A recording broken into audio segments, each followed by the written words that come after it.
لا حول ولا قوة إلا بالله العلي العظيم. حسبنا الله ونعم الوكيل، نعم المولى ونعم النصير. أعوذ بالله من الشيطان الرجيم. بسم الله الرحمن الرحيم. الحمد لله الذي يؤمن الخائفين وينجي الصالحين ويضع المستكبرين ويهلك ملوكا ويستخلف آخرين.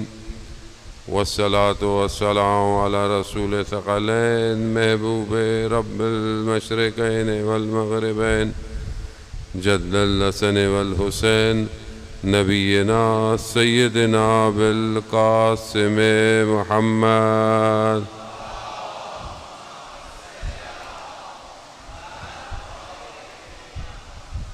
وعلى آله الطيبين الطاهرين المعصومين، لا سيما بقية الله في الأرضين. روحي وأرواحنا لتراب مقدم الفداء، ولعنة الله على أعدائهم أجمعين.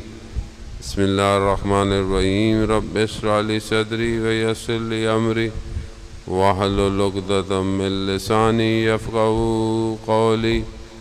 أما بعد، فقد قال الله تبارك وتعالى في كتاب الحكيم والقرآن المجيد: وما خلقت الجن والانس الا ليعبدون. صلوات بھیجیں محمد والے.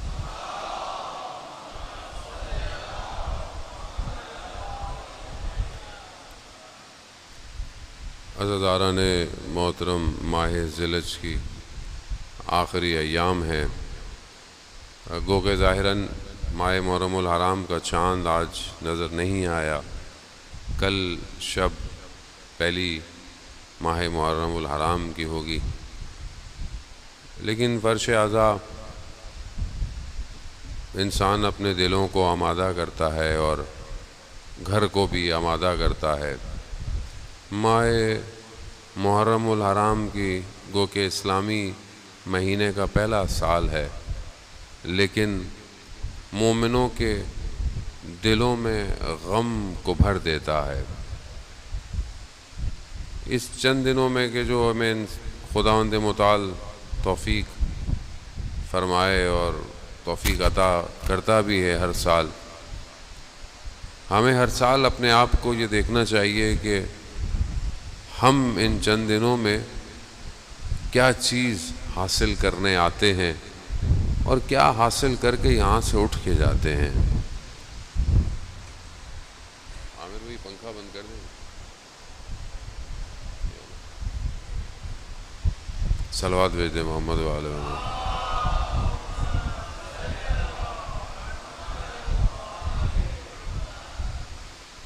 ماہ محرم الحرام میں خدا ہمیں یہ توفیق دیتا ہے کہ ہم اپنی محنت کے بغیر کسی ایک ایسے مقام پہ پہنچ جائیں کہ جہاں پر اللہ کے ولی پہنچے ہوئے ہوتے ہیں.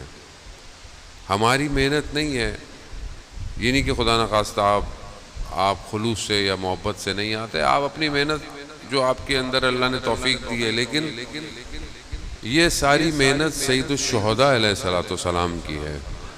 یہ ساری محنت جو ہے وہ امام حسین علیہ السلام کی ہے کہ جو امام نے 61 ہجری میں کربلا میں قربانی دی ہے. اس قربانی کے یہ اثرات ہیں کہ آپ اور میں بھی اس دسترخوان سے کچھ لے کے چلے جاتے ہیں.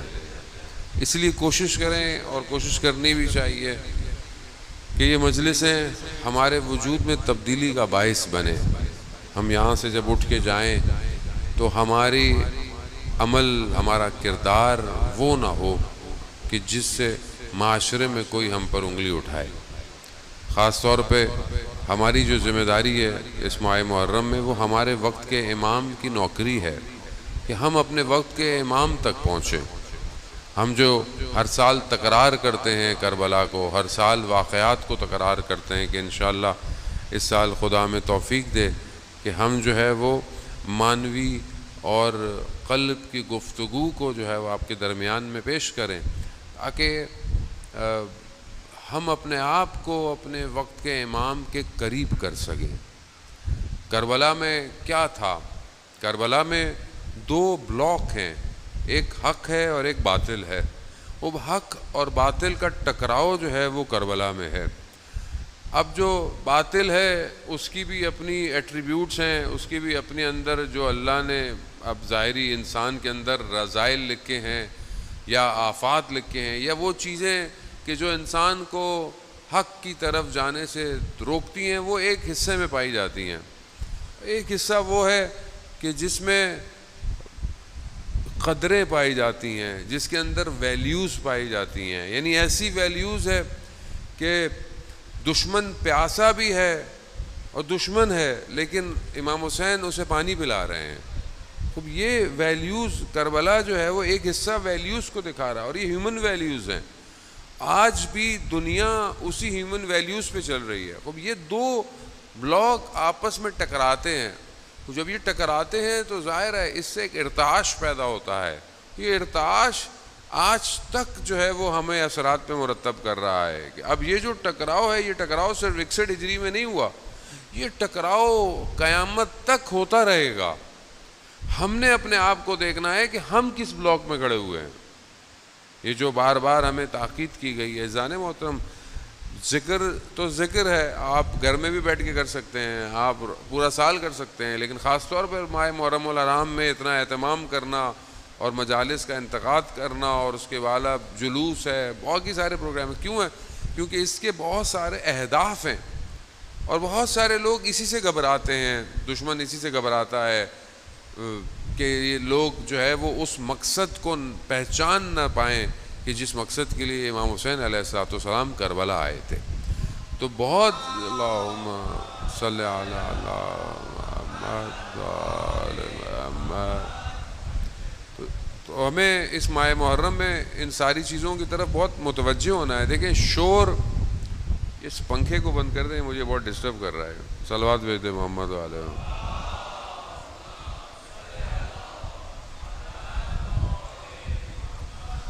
دیکھیں شور دنیا میں بہت زیادہ ہے، اور کیونکہ آپ ماشاءاللہ جوان کی تعداد ہماری مجالس میں زیادہ ہوتی ہے، شور جو ہے وہ آپ کو اپنی طرف متوجہ کرانا چاہتا ہے۔ دنیا میں کتنے شور ہیں؟ ایک شور دنیا میں جو ہے وہ اکنامکس کا ہے، دنیا پرستی کا ہے، میٹلسٹک کا ہے، چاہے وہ کام ہو، چاہے وہ بزنس ہو، چاہے وہ برانڈنگ ہو، چاہے وہ شہرت ہو۔ خوب یہ شور ہیں، یہ شور ہمیں اپنی طرف متوجہ کراتے ہیں۔ خوب انسان بھی اسی شور کی طرف بھاگتا ہے۔ جب آپ آفس جاتے ہیں، یونیورسٹی جاتے ہیں، اسکول جاتے ہیں، کہیں بھی جاتے ہیں، ایک شور ہے جس نے آپ کو گھیرا ہوا ہے۔ ایک تو آپ کا کام ہے، اور ایک اس کے اطراف میں ایک سراؤنڈنگ میں ایک شور ہے جو آپ کے پورے دن کو ڈسٹرب کرتا ہے۔ اسی طرح ایک دین اور ادیان کا شور ہے۔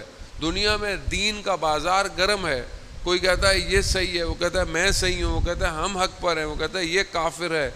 خوب ہر طرح کا ہے۔ خوب اسلام کے اندر فرقے ہیں، اسلام سے باہر جائیں تو اور بہت سارے مذاہب ہیں۔ پھر اس کے علاوہ آئیڈیالوجیکل وار ہے، انسانی نظریاتوں کی جنگ ہے۔ کسی کا نظریہ، کسی کے مذہب الگ الگ ہے، مگر وہ ایک نظریے پہ قائم ہے۔ خوب یہ نظریات کی یہ اتنا شور ہے کہ یہ شور آپ کو آکوپائڈ کرتا ہے۔ اور جب ماہ محرم آتا ہے تو محرم میں دشمن مختلف شور کو فلوٹ کرتا ہے معاشرے میں، یعنی ایسی چیزیں کہ جو پورا سال خاموش ہوتی ہیں، محرم میں یہ شور کانوں میں آنا شروع کر دے گا۔ مختلف ویڈیوز، مختلف کلپس، مختلف چیزیں یہ وائرل ہونا شروع ہو جائیں گی۔ کیوں؟ تاکہ آپ اس اصلی آواز کو نہ سن پائیں کہ جو روز عاشورہ بلند ہوئی، حل من ناصر ینصرنا۔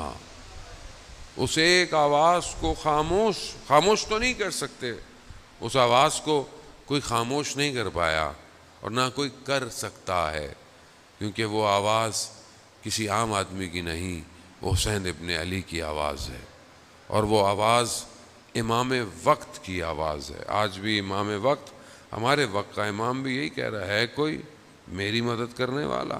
خوب یہ آواز گونج رہی ہے، لیکن ہم جیسے جو لوگ امام کے سامنے تھے ان کو یہ آواز کیوں نہیں آئی؟ مگر کیا ان کے کان نہیں تھے؟ نہیں تھے، شور تھا، شور تھا دنیا کا۔ عمر ابن سعد کتنی دفعہ امام نے اس سے گفتگو کی ہے، کتنی دفعہ امام نے اسے آفر کی، امام نے اسے کہا کہ تمہیں گھر چاہیے، تمہیں دولت چاہیے، ہم دیں گے تمہیں، مگر اسے آواز نہیں آ رہی تھی۔ کیا آواز آ رہی تھی، مگر دنیا کا شور زیادہ تھا، شہر رے کی گندم کی محبت اس کے وجود میں زیادہ تھی۔ عزیزان محترم، جب انسان دنیا کے شور کی طرف ہو تو وہ اپنے وقت کے امام کو نہیں پہچانتا۔ خوب یہی ہمیں ان چند دنوں میں اپنے آپ کو کرنا ہے۔ کیا ہماری زندگی میں بھی کوئی شور ہے؟ اب ایک شور معاشرتی ہے، معاشرے کا ہے، ایک شور ہمارے اندر سے ہے، ہمارے اپنے اندر کی خواہشات، ہمارے نفس، ہماری وہ چیزیں کہ جو ہمیں ہمارے وجود سے دور کرتی ہیں، وہ ایک شور ہمارے اندر بھی برپا ہے۔ خوب ہم اپنے اس شور کو کیا خاموش کریں گے کہ نہیں کریں گے؟ کربلا سیکریفائس ہے، کربلا ایثار ہے، کربلا قربانی ہے۔ کیا میں کچھ قربان کرنے کو تیار ہوں کہ نہیں ہوں؟ اگر میں کچھ قربان کرنے کو تیار نہیں ہوں تو میرے اندر بہت شور ہے، اور یہ شور مجھے اپنے وجود کو امام کو دینے نہیں دے گا۔ عزیزان، آیت اللہ تقی بافقی رضوان اللہ تعالیٰ علیہ، کل بھی میں مجلس کہیں پڑھ رہا تھا، میں نے یہ واقعہ بیان کیا کہ وہ زمین کے راستے سے نجف سے ایران جا رہے تھے، سردیوں کے ایام تھے، ایلام کی پہاڑوں پہ برف تھی، رات ہو گئی، کہیں نہ کہیں رات گزارنی تھی، تو ایک قہوے خانے میں گئے، چائے جہاں ملتی تھی، تو وہاں دیکھا تو وہاں اوباش بیٹھے ہوئے ہیں، شور شرابہ ہے۔ وہ جگہ ان کو مناسب نہیں لگی، لیکن کوئی جگہ تھی نہیں، تو انہوں نے دیکھا کہ باہر درخت کے نیچے ایک نورانی شخصیت بیٹھی ہوئی ہے، اور انہوں نے کہا کہ تقی، یہ جگہ تمہارے بیٹھنے کی نہیں ہے، تم ہمارے پاس آ جاؤ۔ کہا میں ان کے پاس چلا گیا، باہر برف گرتی رہی، مگر اس درخت کے نیچے مجھے ساری رات کوئی سردی نہیں لگی۔ رات گزاری، صبح فجر کا وقت آیا، ان کے پیچھے میں نے نماز پڑھی، جب روشنی پھوٹی تو پھر انہوں نے کہا کہ سفر شروع کرتے ہیں۔ چلنے لگے تو مجھے احساس ہوا، اور یہ احساس خود نہیں ہوتا جب تک امام خود نہ چاہے۔ مجھے یہ احساس ہوا کہ یہ کوئی اور نہیں، یہ وقت کے امام ہیں۔ جیسے مجھے احساس ہوا، مجھے امام نے کہا کہ اب آپ کو پتہ چل گیا ہے تو ہم آپ سے رخصت لیتے ہیں، اب ہم جاتے ہیں۔ تو شدت عشق، شدت ملاقات، محبت، یہ ہمارے اندر ہونی چاہیے۔ عزیزان محترم، ہمارا 24 گھنٹے گزر جاتے ہیں، ہمارے وجود سے ایک دفعہ بھی نہیں نکلتا یا صاحب الزمان، نہیں نکلتا۔ ظاہر ہے جس کو انسان یاد کرے اسی سے نکلتا ہے، کہیں درد ہو تو اسی کا نام نکلتا ہے جو طبیب ہوتا ہے، لیکن میرا طبیب نہیں بن پایا۔ ایسا نہیں کہ میں خود کمزور ہوں، یا صاحب الزمان یا مہدی ادرکنی میرے وجود سے نہیں نکل رہا، خوب نہیں نکل رہا، اس کو آپ ایکسیپٹ کریں، کیوں نہیں نکلتا؟ تو کہا جیسے ہی ان کو احساس ہوا، بہرحال انہوں نے کہا کہ میں آپ سے پھر کب ملوں گا؟ تو کہا ابھی آپ کم جا رہے ہیں تو کم میں ملاقات ہوگی اور سبزہ زار میں ہماری ملاقات ہوگی۔ یہ کہے بڑے شوق سے، بڑی محبت اور بڑی تڑپ کے ساتھ کم پہنچے، 3 دن کم میں رہے، دیکھا امام سے ملاقات نہیں ہوئی۔ کم سے نکلے، جیسے ہی سبزہ زار پہنچے، یہ بھی سوچ میں تھے کہ امام سے ملاقات ہوگی، تو دیکھا امام نے جو ہے وہ کاندھے پر ہاتھ رکھا اور کہا کہ مولا، پہلی چیز کیا کہی؟ مولا آپ نے کہا تھا کم میں ملیں گے، آپ تو کم میں نہیں ملے۔ تو امام فرماتے ہیں ہم کم میں ہم تمہارے پاس کھڑے تھے جب تم حرم کے باہر کسی خاتون کو مسئلہ بتا رہے تھے، تو ہم تمہارے ساتھ کھڑے ہوئے تھے۔ عزیزان محترم ہمیں نہیں پتہ ہم کبھی سڑک میں کبھی بازار میں ہماری نگاہیں کہاں ہیں، ہمیں کیا پتہ اس وقت ہمارے برابر میں ہمارا امام کھڑا ہوا ہو۔ خوب یہ بہت ضروری ہے، یہ آپ کو محسوس کرنا ہے۔ امام زندہ ہے، امام غیبت کے پردے میں ہے، لیکن امام زندہ تو ہے۔ اب کیا میں اپنے امام کے قریب جا رہا ہوں کہ نہیں جا رہا؟ کربلا یہی ہے۔ کربلا کیا ہے؟ کچھ لوگ اپنے امام تک پہنچ گئے، انہی کی گفتگو ہم کرتے ہیں کہ جو لوگ امام تک پہنچے وہ کون لوگ تھے، کیسے لوگ تھے، ان کے اندر ایسا کیا تھا کہ جو اپنے امام کو پہنچ گئے۔ عزیزان محترم چند دن خدا ہمیں توفیق دے۔ بہرحال میں آج تبرکاً، بہرحال کیونکہ وقت دیر بھی ہو گئی ہے اور بہرحال میری بھی طبیعت کو ناساز سی ہے، تبرکاً ایک جو آپ کی خدمت میں کہ جسے خدا کی محبت مل جائے وہ دنیا کی محبتوں کو بھول جاتا ہے، اور جو خدا کی محبت میں خدا کی طرف چلا جائے تو خود رسول خدا حضرت محمد مصطفیٰ صلی اللہ علیہ وسلم خود رسول خدا فرماتے ہیں کہ جو خدا کی طرف آ جائے، خدا سے محبت کر لے، خدا اس کا ذکر ملائکہ اور باقی مکان اور ہر جگہ سے کر دیتا ہے۔ یعنی گویا کائنات کا ہر وجود اس کو پہچانتا ہے کہ یہ خدا سے محبت کرتا ہے۔ وہ ایک ایسا شخص کہ جو اتنا مشہور ہو خدا کی بارگاہ میں، خدا کی مخلوقات میں، کیا اس کی دعا آسمان سے واپس آئے گی؟ نہیں آئے گی۔ لیکن کیا ہم اپنے آپ کو اس محبت کی طرف بڑھا رہے ہیں کہ نہیں بڑھا رہے؟ کیونکہ یہ دنیا کبھی بھی خدا کی محبت کی طرف آپ کو جانے نہیں دے گی۔ دنیا کا کام ہی یہی ہے۔ اللہ نے 1,24,000 پیغمبروں کو کیوں بھیجا؟ لوگ مخلوق رب کی طرف جائے، اور جو پوری دنیا کا باقی سسٹم تھا اس کا کیا کام تھا کہ یہ مخلوق رب سے دور ہو جائے۔ اس کا کام یہی ہے۔ آج آپ کو دنیا کے اندر ساری چیزیں نظر آتی ہیں، بعض اوقات آپ کو دین بھی نظر آ رہا ہے، دیندار بھی نظر آ رہے ہیں، لیکن ان کا کام کیا ہے؟ وہ خدا کی طرف نہیں لے کے جا رہے، وہ اپنی طرف لے کے جا رہے ہیں۔ سامری نے کیا کیا تھا؟ سامری بھی بنی اسرائیل حضرت موسیٰ علیہ السلام کا ماننے والوں میں سے تھا، ان لوگوں میں سے تھا جنہوں نے نجات پائی، لیکن قوم کو کہاں لے گیا؟ کہاں لے گیا؟ اپنی طرف لے آیا۔ خوب ذرا سی انحراف، ذرا سی غلطی انسان کو دور کر دیتی ہے، اور وہ اس گوسالے کی پوجا کرنے لگے اور یہ کہنے لگے کہ یہ موسیٰ کا رب ہے۔ خوب قوم مشکلات میں ہوتی ہے۔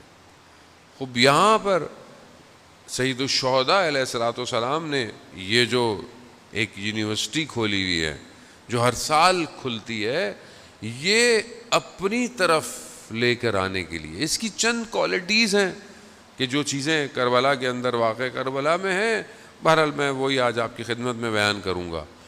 پہلی چیز جو کھینچتی ہے، جو لے کر آتی ہے، کہ انسان اس بات پر یقین رکھے کہ اس کے اندر تبدیلی آنا ممکن ہے۔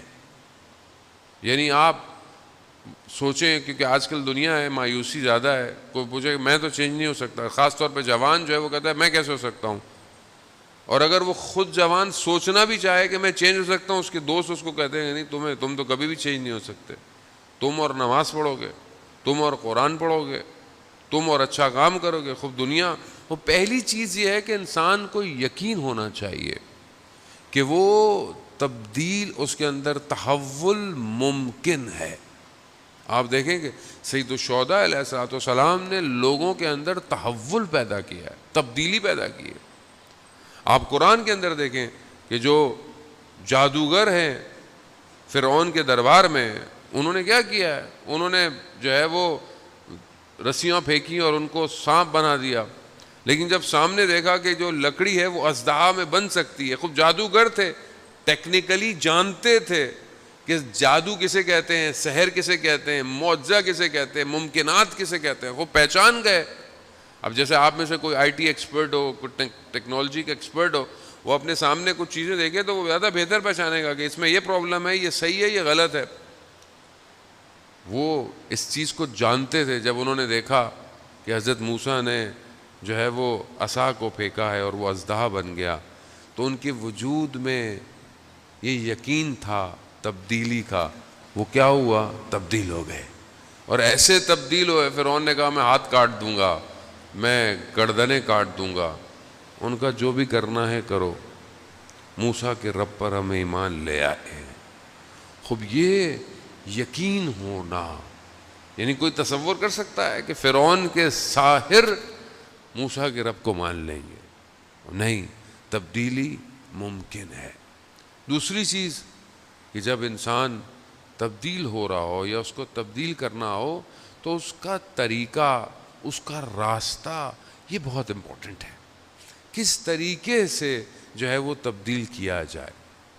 آئیں حضرت موسیٰ ہی کا لے لیتے ہیں. جب حضرت موسیٰ فرعون کے پاس جا رہے ہیں تو قرآن نے حضرت موسیٰ کو کیا ڈائریکشنز دیے. مطلب آپ کے سامنے فرعون جیسی شخصیت ہو جس نے ظلم کیا, بنی اسرائیل کو شکنجے میں رکھا, حضرت موسیٰ کو کتنی تکلیف ہوئی, ان کو نکلنا پڑ گیا. اس کے بعد اب آپ جا رہے ہیں, آپ خدا کے نمائندے بھی ہیں, پاورفل بھی ہیں, سب کچھ ہے, تب آپ کیسے جائیں گے؟ ہم میں سے اگر کسی کو موقع مل جائے کہ کسی کو صحیح کرنا ہے, کیسے جائیں گے ہم؟ مگر قرآن حضرت موسیٰ سے کیا کہہ رہا ہے کہ جب موسیٰ کے پاس جانا تو قول لعین یعنی آرام سے گفتگو کرنا. یعنی خدا فرعون کو بھی موقع دینا چاہتا ہے. طریقہ ہے. ہمارا طریقہ کیا ہے؟ ہماری گفتگو کیسی ہے؟ ہم اگر کسی کو ہدایت دینا چاہتے ہیں یا کسی کو اچھی بات کرنا چاہتے ہیں تو ہمارا جو ہے وہ ایکشن کیسے ہونے چاہیے؟ ہم اپنے گھر میں کیسے ہیں؟ 4 باتیں اگر مذہب کی ہمیں پتہ چل جائیں, اگلے والے بیچارے کا تو ہم کپڑے جو ہے نا بیچارے کی کھال بھی اگاڑ دیتے ہیں. تمہیں کیا پتا, تمہیں مذہب کا کیا پتا, تمہیں مذہب کیسے آتا ہے؟ اگر آپ نے 4 چیزیں پڑھ لی ہیں تو آپ کا اخلاق اس سے زیادہ بہتر ہونا چاہیے. مگر ہمارا اخلاق رسول سے خدا نخواستہ زیادہ بہتر ہے. رسول کا اخلاق کیسا تھا؟ کیسا اخلاق ہے رسول کا کہ لوگ پتھر بھی مارتے ہیں مگر رسول اللہ کے حبیب کسی کے لیے بد دعا نہیں کر رہے. وہ ایک شخص کہ جس کے لیے رسول خدا نے اپنے پیراہن کو ہٹایا کہ جو ہے وہ سواری کو لگاتے ہوئے اس کو لگ گئی تھی, کہا کہ تم بھی مجھے, اس نے ہٹایا, اس نے بوسہ دیا. یا رسول اللہ میں تو آپ کے کمر پہ بوسہ دینا چاہتا تھا. خوب اللہ کا حبیب, وہ جس کے صدقے میں اللہ نے کائنات بنائی, ان کا اخلاق کیسا ہے؟ ہمارا اخلاق کیسا ہونا چاہیے؟ ہمارا اخلاق گھر میں کیسا ہونا چاہیے؟ ایام اذاں ہیں, ہمیں تو بعض اوقات اپنے آپ سے افسوس ہوتا ہے. بعض اوقات ہم روڈ پہ گاڑی جا رہی ہوتی ہے, ہمارے ساتھ والے پتہ نہیں کسی کو ڈانٹ رہے ہوتے ہیں, کسی کو سائڈ پہ کر رہے ہوتے ہیں. بہرحال ہم کچھ کہیں تو کہتے ہیں آغا صاحب سیکیورٹی ہے ہمیں کرنے دیں, لیکن مجھے بالکل نہیں اچھا لگتا. مطلب میری کیا حیثیت ہے, اوقات ہے. مطلب انسان بہرحال ایک اچھے کام مذہب مجلس پڑھنے جا رہا ہو اور آپ کی گاڑی کسی کو دھکا دے دے, دبا دے, تو آپ کیا سوچیں گے؟ مطلب وہ کیا سوچے گا, یہ کون ہے یہ شخص, کہاں ہے یہ؟ خوب ہم ہمارے معاشرے میں ابھی ہم محرم میں تو ہم لوگ بادشاہ ہوتے, شیعہ خاص طور پہ جو دل چاہے کریں, کچھ بھی کر لیں, اونچی آواز میں گلی کے بڑے بڑے اسپیکر پہ نوئے لگائیں, کوئی مریض ہے, کوئی بیمار ہے, اس سے ہمیں کیا فرق پڑتا ہے بھائی, انہیں تو. اور ماننے والے کن کے ہیں؟ ماننے والے ان کے ہیں جو رات کی تاریکی میں اپنے کاندھوں پر فقیروں اور یتیموں کے لیے کھانا لے کر گھومتے تھے. کس کے ماننا؟ عزیزان موت. اور یہ خب جب تک وجود میں امام نہیں آئے گا انسان عملی طور پر صحیح نہیں ہو سکتا. خب یہاں بہت ضروری ہے کہ خب طریقہ بیان. دیکھیں ماہ محرم ہے, صرف میری ذمہ داری نہیں ہے کہ میں آپ کو چند باتیں بتاؤں. آپ کی ذمہ داری ہے, آپ جہاں جاب کرتے ہیں, اسکول میں جاتے ہیں, محلے میں, گلی میں, آپ امام حسین کے ایمبیسیڈر ہیں. آپ کا طریقہ امام حسین کے قیام کو بیان کرے. آپ اپنے کردار کو، اپنے طریقوں کو، کیا طریقہ. آج دنیا دیکھیں، دنیا جو ہے وہ اسی طریقے سے انڈرسٹینڈ کرتی ہے. سوشل میڈیا کا دور ہے، اس میں آپ کو ویسا کرنا ہے. آپ کسی نان مسلم کنٹری میں، آپ وہاں کیسے بتائیں گے امام حسین کون ہے؟ ایک خاتون نئی مسلمان ہوئی، انہیں نہیں پتا تھا. بہرحال وہ جب نئی مسلمان ہوئی کرسچن سے، تو انہوں نے دیکھا کہ یہ تو مسلمانوں میں بڑے فرقے ہیں. ایک کے پاس گیا تو وہ کہتا ہے دوسرا کافر ہے، اس کو کہتا ہے دوسرا کافر ہے. وہ جہاں وہ جس سے ہوئی تو انہوں نے کہا بھائی کسی کو سننا نہیں ہے، اس کو نہیں سننا، اس کو نہیں سننا. بہرحال انٹرنیٹ کا دور ہے. یوٹیوب وہ دیکھ رہی تھی، انہوں نے دیکھا کہ ایک کوئی ہمارا کوئی اسکالر بیان کر رہا تھا، تو اس نے دیکھا کہ اتنی اچھی گفتگو رسول کی ازواج پر میں نے پہلے سنی نہیں.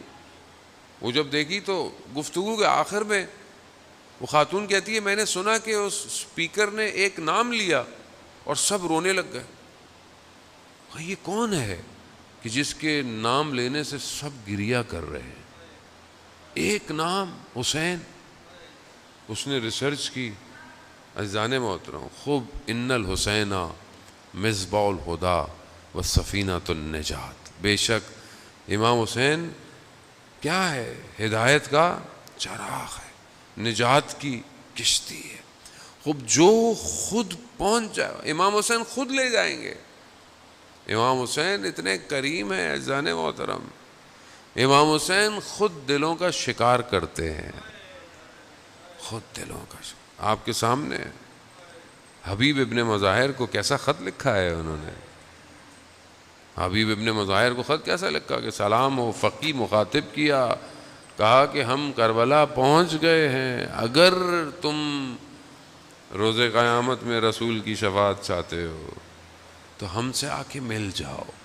شکار کیا، شکار. جیسے ہی حبیب کے وجود میں یہ پیغام پہنچا، حبیب خاموش نہیں بیٹھے. حبیب کے وجود میں عشق کی آتش بھڑک گئی. کہتے ہیں بازار گئے، ایام میں آگے آپ مصائب سنتے رہیں گے.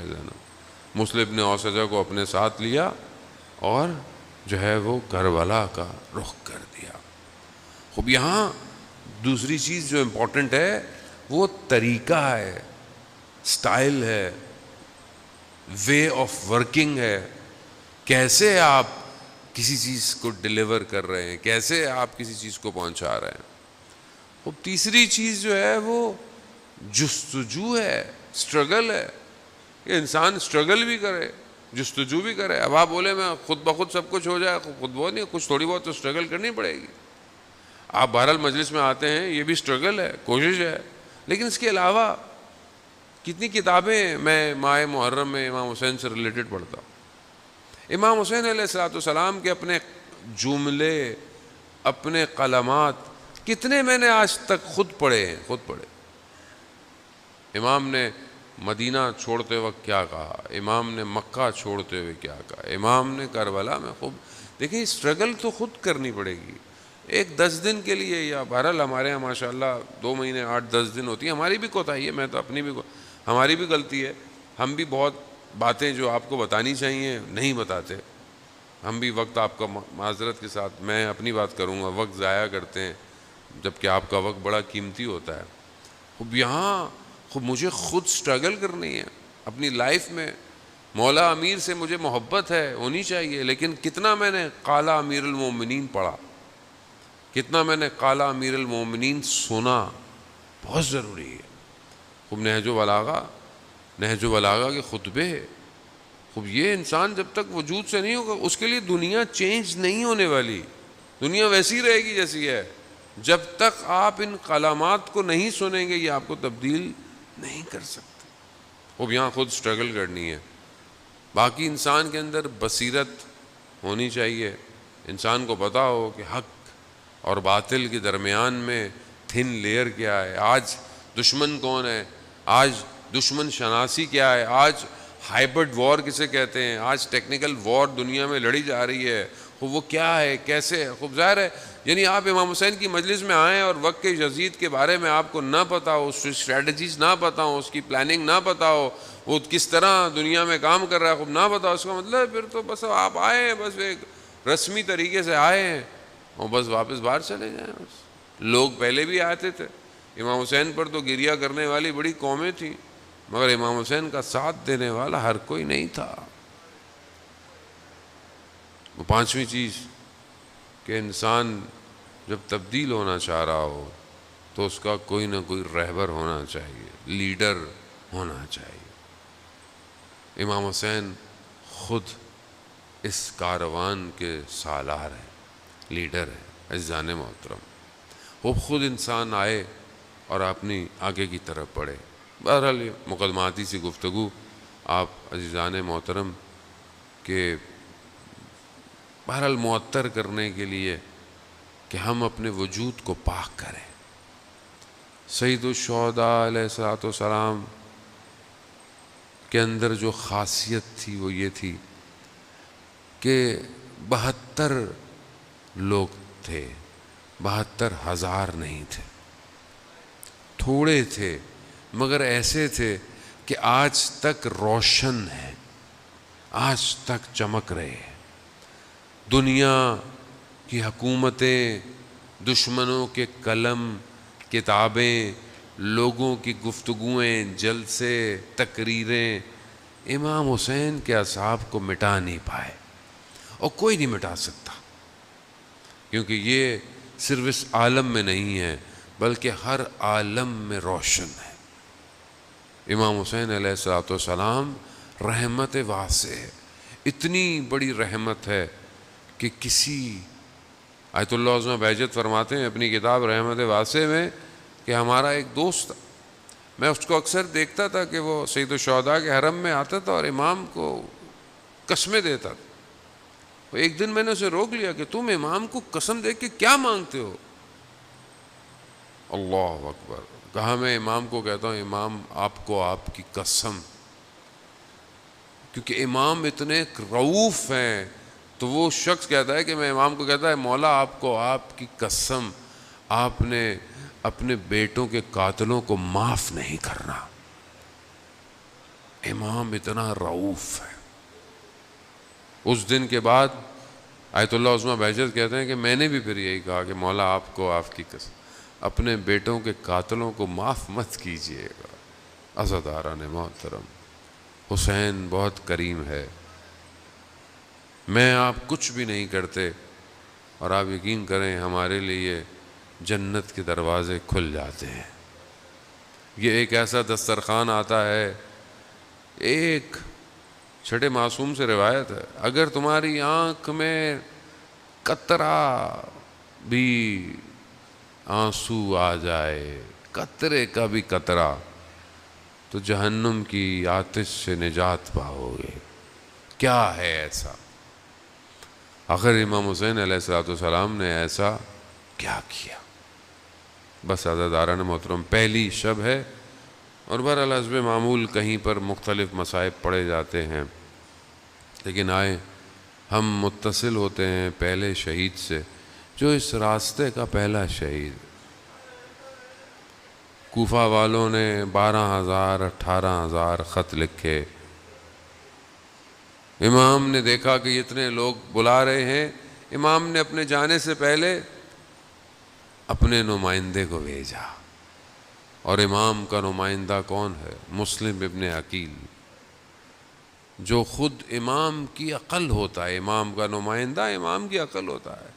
مسلم گئے، مسلم نے گفتگو ملاقاتیں کی آپ کے سامنے.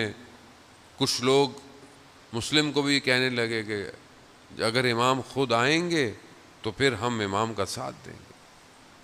خدا نہ خواستہ آج ہم بھی ایسے ہی تو نہیں ہیں کہ بعض اوقات ہم کہتے ہیں جب امام آئیں گے خود حالات بہتر ہو جائیں گے. نہیں عزیزان محترم، آپ سچویشن کو اس قابل کریں گے تو امام آئیں گے. کوفہ والوں نے کیا کیا؟ کوفہ والوں نے حضرت مسلم کو تنہا چھوڑ دیا. حضرت مسلم ہانی ابن عروہ کے گھر میں گئے، ان کے ہاں پناہ دی، لیکن بہرحال اس کو بھی کسی طریقے سے جو ہے وہ ابن زیاد لعین نے بلایا، اور ابن زیاد لعین نے جو ٹیکنیک کی، وقت نہیں ہے میرے پاس کہ میں بہرحال اس پہ گفتگو کروں کہ کس طریقے سے معاشرے میں، اس معاشرے میں کہ جہاں سے لوگوں نے امام کو خط لکھے تھے، جہاں پر دن کی نماز میں ہزاروں کی تعداد ہے مسلم کے پیچھے، مغرب کی نماز میں مسلم تنہا کھڑا ہوا ہے، وہ کیا کیا ہے ایسا؟ وہ یہ ساری چیزیں سمجھنے کی ضرورت ہے جان محترم۔ تاریخ عبرت کے لیے ہے کہ مسلم ابن عقیل تنہا رہ گئے، رات کی تاریکی، مسلم کوفہ کی گلی میں ایک دیوار سے سہارا لیے کھڑے ہیں۔ خاتون گھر سے باہر نکلتی ہے، کیا دیکھتی ہے کہ کوئی کھڑا ہے، کہتی تمہیں نہیں پتا کوفہ کے حالات، یہاں کیوں کھڑے ہو، میں گھر میں تنہا ہوں، اپنے گھر جاؤ۔ مسلم کہتے ہیں کہ میں مسافر ہوں، میرا گھر نہیں ہے۔ کہاں کے مسافر ہو، کہاں سے آئے ہو؟ کہا مدینہ کا رہنے والا ہوں۔ ہاں، مدینہ میں کہاں کے رہنے والے ہو؟ کہا محلہ بنی ہاشم کا رہنے والا ہو۔ بس یہ سننا تھا اس خاتون کا، اہل بیت کی ماننے والی تھی۔ کتنے خوش قسمت ہیں آپ اہل بیت کے ماننے والے ہیں، یہ بڑی سعادت ہے عزیزان، اس میں ہمارا کوئی کمال نہیں، اس میں کمال ہمارے آباء و اجداد کا ہے جنہوں نے ہمیں اس قابل کیا۔ بس محلہ بنی ہاشم کا نام سنا تو اپنے ارباب کا پوچھنے لگی، مسلم نے بتایا۔ جب یہ سنا تو حضرت مسلم کو اپنے گھر لے آئی اور رات کی پناہ میں اجازت دی، مگر اسی کا اپنا داماد غالباً جب آیا اور اس نے دیکھا کہ کوئی ہے اور کمروں میں، دیکھا تو مسلم عبادت میں مشغول ہیں، اور اس نے مخبری کی اور دوسرے دن حضرت مسلم کو گھیر لیا، لڑتے لڑتے بہرحال حضرت مسلم کو گرفتار کر لیا، زخمی ہوئے، زخم لگے، اسی حالت میں ابن زیاد کا دربار ہے، وہاں ابن زیاد نے پوچھا کوئی خواہش، کوئی وصیت؟ تو حضرت مسلم نے کہا ایک میری وصیت ہے، کچھ قرض ہے، کچھ چیزیں ہیں، یہ بیچ کے اس کو ادا کر دینا، اور میری ایک پیغام ہے جو امام حسین تک پہنچا دیے۔ کہا کیا؟ کہا کہ کوفہ مت آئیں، کوفہ وفا نہ دارت، کوفہ والوں میں وفا نہیں ہے۔ یہ کہتے ہوئے حضرت مسلم کو لے گئے دارالعمارہ، حضرت مسلم کو لے گئے، پانی پیش کیا گیا، مگر خون کے قطرے اس پانی کے ظرف میں پڑے، حضرت مسلم نے نہیں پیا۔ دوبارہ کہتے ہیں 3 دفعہ ظرف آیا، خون کے قطروں نے پانی پینے نہیں دیا۔ ویسے بھی حضرت مسلم کیسے پانی پیتے؟ جس کے مالک کو پیاسا شہید ہونا ہو، مسلم کیسے پانی پئیں گے؟